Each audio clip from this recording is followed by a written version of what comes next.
Take two. Okay, it's part two. Actually, it's part one. What the hell ever. Okay, I redid it. Mounted the spring here.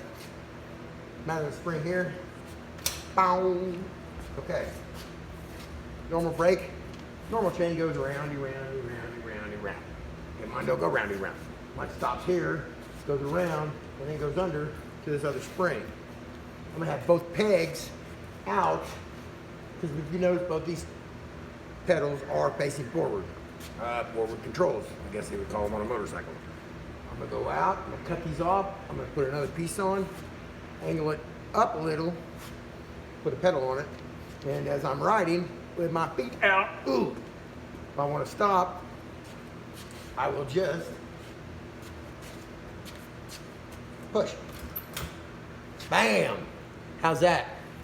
Now that's a pretty goddamn good idea. I don't have my brake pedal quite tightened on there good yet, my brake lock, but what do you think?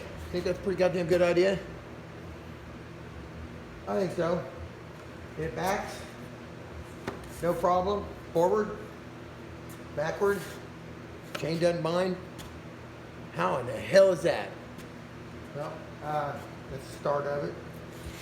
Now I gotta cut these off, extend them out to where I want them.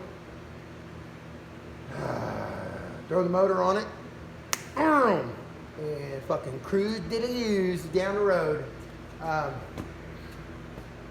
think I'm gonna keep making some more of these too. If anybody's interested, I'll probably sell them. Not this one. I'll sell my other one. My other one's for sale, but nobody wants to pay me what I want for it, and I ain't giving it away. So, okay, that's the brake system on the new fucking stretched out bobber I'm making.